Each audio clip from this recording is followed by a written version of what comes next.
सन 1947 भारत आजाद हुआ, राजशाही खत्म हुई। सन 1799 फ्रांस में क्रांति हुई, राजाओं के सिर कलम हुए। लेकिन क्या सच में राजशाही खत्म हो गई? आज मैं आपको दो ऐसे परिवारों के बारे में बताऊंगा जिन्होंने सदियों पहले भी दुनिया पर राज किया था और आज भी राज कर रहे हैं। इनके बिल गेट्स और इलॉन मस्क भी छोटे लगे। तो चलिए खोलते हैं इतिहास के उन पन्नों को जो आपकी किताबों में कभी नहीं पढ़ाए गए। नमस्कार दोस्तों, आज मैं बात करूंगा दो परिवारों की।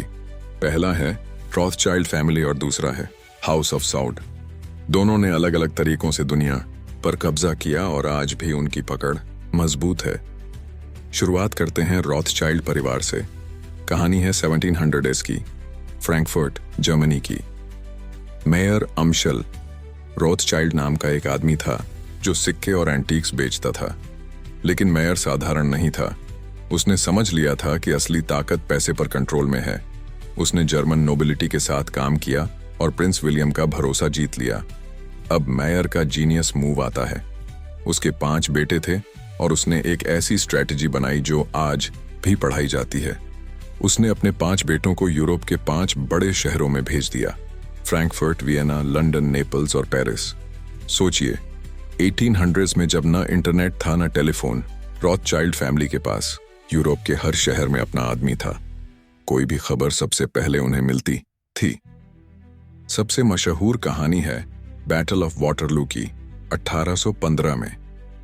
नेपोलियन बोनापार्ट और ब्रिटिश आर्मी के बीच आखिरी लड़ाई हो रही थी। नेथन रॉथस्चाइल्ड लंदन में था और उसने बेल्जियम में अपने एजेंट्स बिठा रखे थे। जैसे ही नेपोलियन हारा, रॉथस्चाइल्ड को खबर मिल गई, लेकिन ऑफिशियल तौर पर लंदन में खबर नहीं पहुंची थी। अब नेथन ने क्या किया? वो स्टॉक एक्सचेंज गया और ब्रिटिश स्टॉक्स बेचने लगा। बाकी ट्रेडर्स ने सोचा रॉथस्चाइल्ड बेच रहा है, मतलब ब्रिटेन हार गया होगा। सबने पैनिक में स्टॉक्स बेच दिए। मार्केट क्रैश हो गया। फिर नेथन ने चुपचाप सारे स्टॉक्स सस्ते में खरीद लिए। जब ऑफिशियल खबर आई कि ब्रिटेन जीत गया, स्टॉक्स की कीमत आसमान छू गई। एक रात में नेथन रॉथस्चाइल्ड करोड़पति बन गया। इसके बाद रॉथस्चाइल्ड्स की असली पावर शुरू हुई। 19वीं सदी में जब कोई यूरोपियन देश वॉर लड़ना चाहता था, उसे रॉथस्चाइल्ड्स के पास जाना पड़ता था। मजेदार बात यह थी कि रॉथस्चाइल्ड्स दोनों तरफ को लोन देते थे।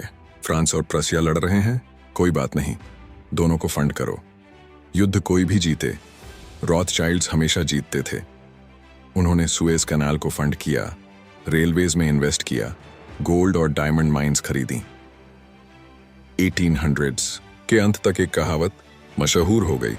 यूरोप में 6 बड़ी पावर्स हैं, England, France, Prussia, Austria, Russia और रॉथस्चाइल्ड फैमिली।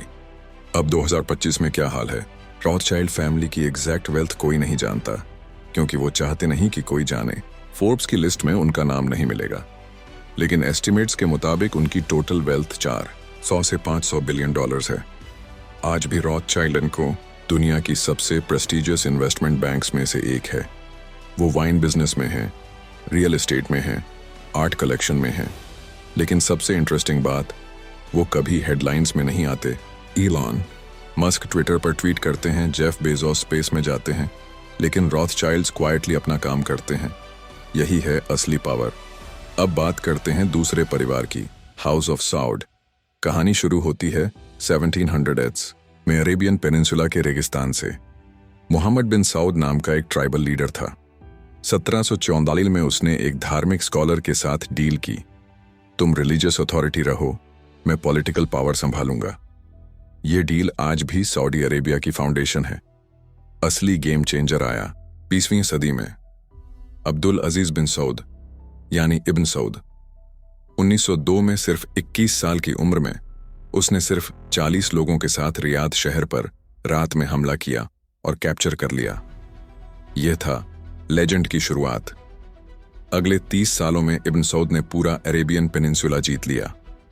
1932 में उसने घोषणा की, अब यह देश कहलाएगा सऊदी अरेबिया, सऊद फैमिली के नाम पर, पूरा देश अपने परिवार के नाम पर।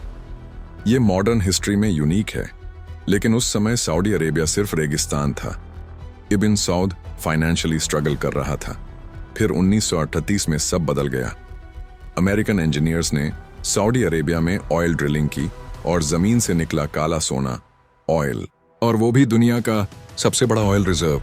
रातों रात एक गरीब देश दुनिया के सबसे अमीर देशों में शामिल हो गया।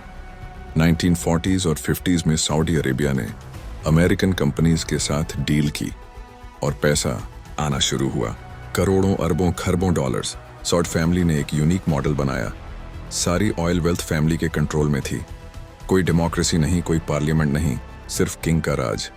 इब्न सऊद के 45 बेटे थे और आज सऊदी रॉयल फैमिली में 15,000 से ज्यादा मेंबर्स हैं। 1970s में जब ऑयल प्राइसेस बढ़ी, सऊदी अरेबिया की इनकम आसमान छू गई। वो ओपेक के थ्रू पूरी दुनिया की ऑयल सप्लाई कंट्रोल करने लगे।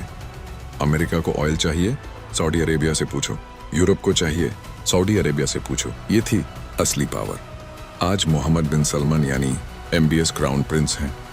उन्होंने सऊदी अरेबिया को मॉडर्नाइज करने का विजन 2030 बनाया है। सिनेमा हॉल्स खुली, विमेन को ड्राइविंग की परमिशन मिली, टूरिज्म शुरू हुई।